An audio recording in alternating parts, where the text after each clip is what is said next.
Donald Trump is suing George Stephanopoulos and ABC. Of course, I'm referring to Donald Trump's statement about Jimmy Kimmel when he called George Stephanopoulos. It's actually really funny. Trump's a funny guy. He's suing ABC and Stephanopoulos because Stephanopoulos, what a name to say over and over again, claimed Donald Trump was found liable for rape over and over again, and it is not true. Donald Trump has never been found liable for rape. He was accused of it by this woman in New York, E. Jean Carroll. And in my opinion, it's a shockingly absurd story that took place 30 years ago where the details don't actually match up. He was not found liable for this. The story makes no sense, which we will recap. But he was found liable for sexual abuse. It's a big difference. And George Stephanopoulos does not seem to care about the distinction and just decides to smear Donald Trump. I'm willing to bet that Donald Trump loses this one because the courts are stacked against him even when he's right. Here's the story from the New York Times. Former President Donald J. Trump filed a defamation lawsuit against ABC News on Monday night, arguing that the anchor, George Stephanopoulos, had harmed his reputation by saying multiple times on air that Mr. Trump had been found liable for raping the writer E. Jean Carroll. A jury in a Manhattan civil case last year found Trump liable for sexually abusing and defaming Miss Carroll, but did not find the former president liable for rape. The judge, however, later clarified that because of New York's narrow legal definition of rape, the jury's finding did not mean that Miss Carroll failed to prove that Mr. Trump raped her, as many people commonly understand the word rape. Yes, it does. This is insane. The judge is like, yeah, you know how we know what rape means? Well, most people kind of mean just like generally, so it's good. You're fine.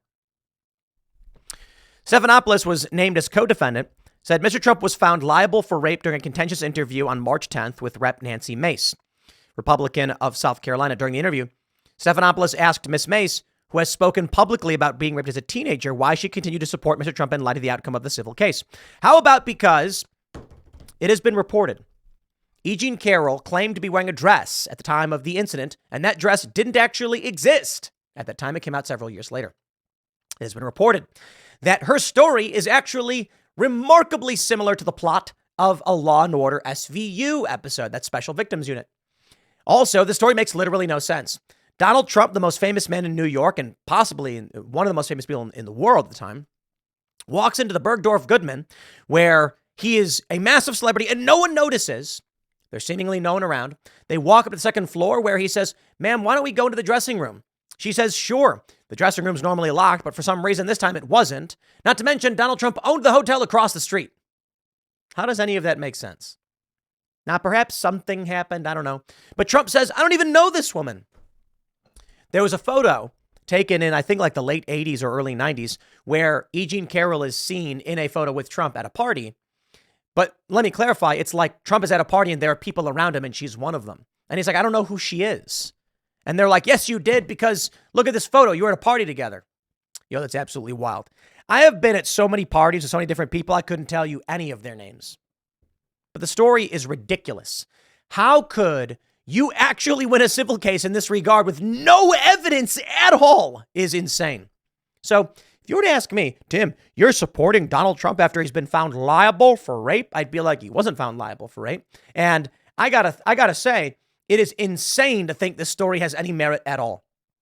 I'll also give an honorable mention to the juror who claims to have watched an episode or two of my show, and for this, they tried to remove him.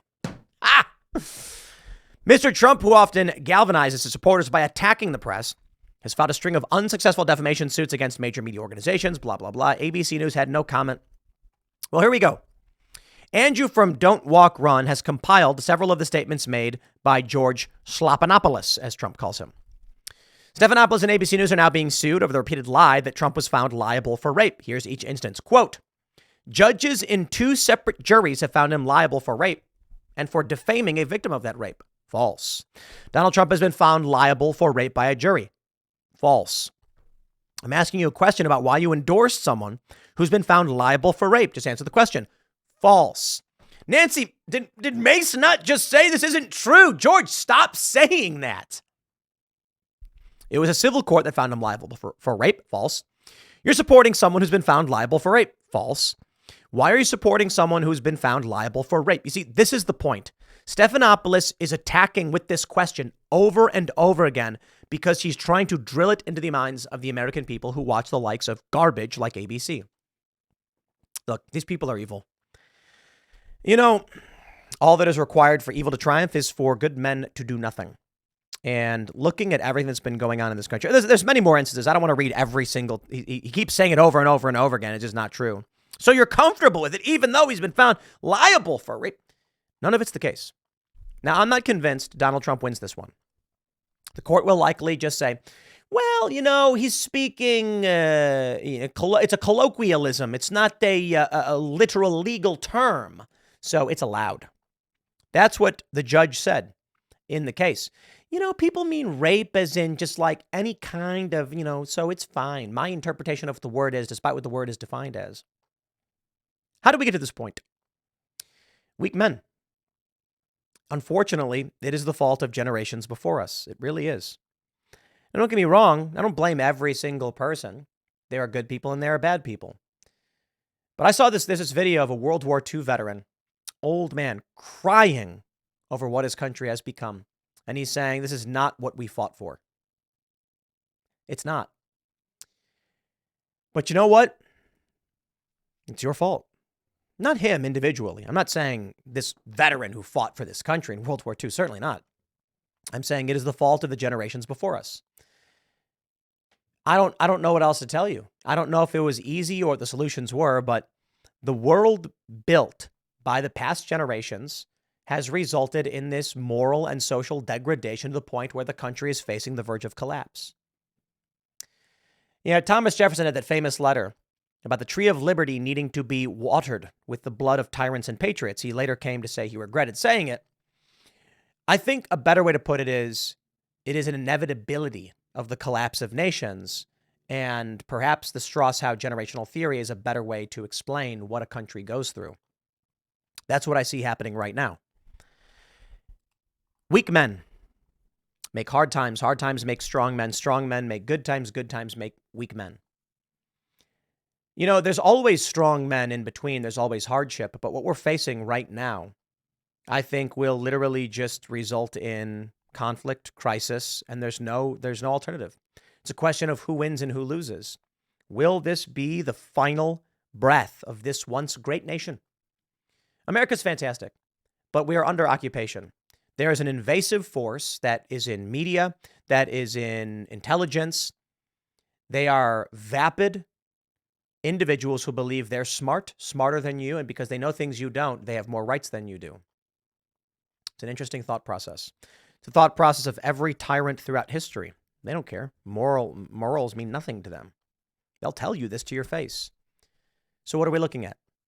The mechanization of humanity. I take a look at all of this with the creating of enclaves, mass illegal immigration, the attacking of Donald Trump, what Trump represents. And the end result, whether intentional or otherwise, is a one world government unified under its glorious digital currency, Bitcoin. I like Bitcoin. Bitcoin's great. But Bitcoin will effectively be that one world global currency. Trackable, traceable. That's why I think Bitcoin will become extremely valuable. There are a lot of people who say Bitcoin will be worthless. And I'm like, yeah, right. This is the global currency. This is the new technology, whether you want it to be or not. But I'm not here to rag on Bitcoin. I'm not saying Bitcoin's bad. No, that's what'll happen. You've got people in the United States government that don't care whether or not this country exists. They want global domination. A one world authority. That's what we're marching towards. Maybe the idea is the liberal economic order. We want to prevent World War III, perhaps. But I believe everything they're doing is actually just dragging us into World War III. Maybe World War III is actually the plan. You create the conflict and crisis that allows you to reshape global policy through trauma. Imagine a nuclear annihilation kicks off. The pretext being Ukrainian invasion, Russia expansion, China, Alaska, all that stuff. War breaks out. Nukes are used. After the use of nuclear weapons, everyone agrees, whether they want to or not. The remaining people, because many will be wiped out by it, simply just say, we now abide by the global authority. Let this never happen again. That's how they do it. Maybe not. I don't know. I'm just saying.